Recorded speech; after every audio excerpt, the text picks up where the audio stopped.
Wali Songo itu, Bang Akbar, sudah bersusah payah menjadikan orang kafir jadi muslim. Tiba-tiba datang wali-wali zaman sekarang yang sudah muslim jadi kafir. Gampang sekali. Nah ini benar-benar takfiri. Ini kelompok radikal dalam keyakinan. Oke. Dan tadi menganggap diri dia paling benar, dia pemilik surga. Karena Bang Akbar itu kafir, dinyatakan kafir, maka halal darahnya. Boleh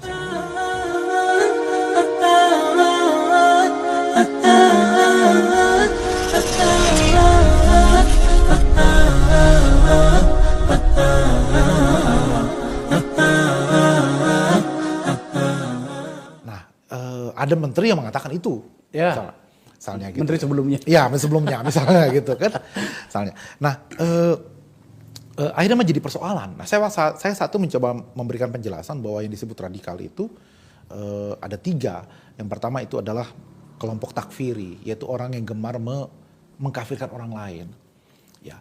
Yang berbeda dengan dia adalah kafir gitu. Jadi ibaratnya itu kalau kata almarhum Kiai Hasyim Muzadi, Wali Songo itu, Bang Akbar, sudah bersusah payah menjadikan orang kafir jadi muslim.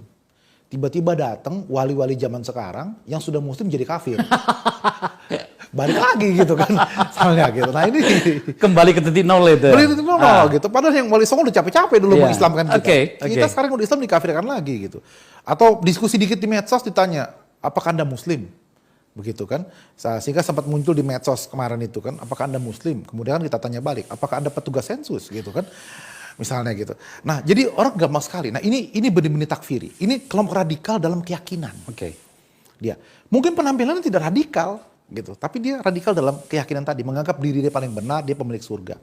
Yang kedua itu adalah kelompok radikal kelanjutannya. Ada yang orang cukup sampai di situ, ada yang lanjutannya. Karena Bang Akbar itu kafir, dinyatakan kafir, maka halal darahnya, boleh saya bunuh. Nah ini sudah radikal yang dalam bentuk tindakan, karena dia sudah mau membunuh, menghilangkan nyawa orang lain. Dan ini banyak. Ya. Dan tidak bisa didiamkan. Nah yang ketiga adalah radikal dalam bentuk ideologi, yaitu mau mengubah dasar negara. Nah itu batasan yang saya berikan. Jadi bukan dalam bentuk yang karikaturis gitu ya. Seakan-akan yang tadi itu, yang pakaiannya, yang hanya karena celana cingkrang, karena apa, segala macam gitu.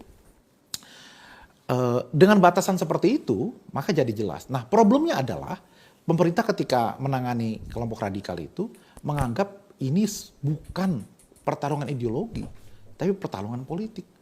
Yang kalau menjelang pilkada atau pilpres, bisa kita rangkul kembali. Itu dia. Menjadi problem elektorat, gitu kan. Menjadi persoalan elektoral. Meninggalkan substansi yang sejak dari awal capek-capek kita berdebatkan gitu ya. Betul, gitu. Akhirnya yang pernah terjadi di lapangan, di medsos, di lapangan Banser, apel kebangsaan, di medsos kita berdiskusi, berdebat sampai capek, ternyata pejabat menerima kelompok-kelompok itu cipika-cipiki, misalnya. Nah, atau mereka sudah dinyatakan tersangka, tapi nggak pernah ada proses berikutnya. Oke.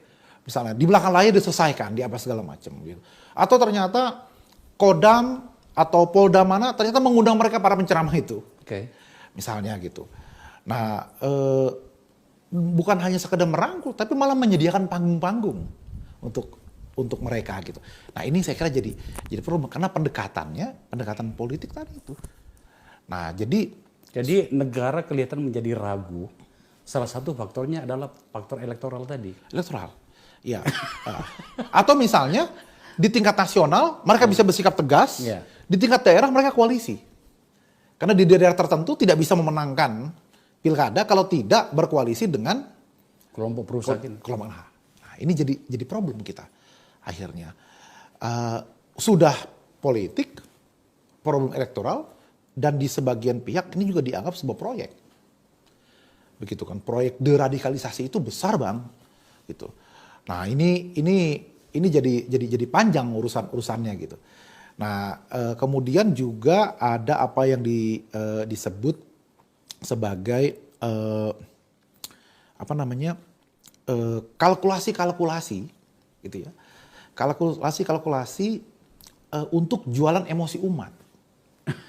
Seperti apa itu? Ya, misalnya ada radikal kanan, radikal kiri, ada radikal tengah. Radikal yang merasa paling NKRI, paling Bhinneka Tunggal Ika gitu ya. Ultranasionalisme. Nah ini yang berbahaya. gitu ya. Tidak suka dengan asing, gitu kan. Tapi suka dengan asing misalnya begitu kan. Nah, atau balikan tidak suka, ada juga tidak suka asing-asing begitu. Nah, ini ultranasionalisme. Ini yang kemudian juga menjadi radikal. Dan ini problem juga. Ini problem juga menurut saya, gitu. Nah, terus ada lagi yang kemudian memainkan jualan emosi umat. Ya, misalnya karena tahu ingin menggolkan satu program, satu rancangan undang-undang atau apa, tidak bisa didukung kecuali memainkan isu radikalisme. Dibuatlah misalnya KPK ada Taliban,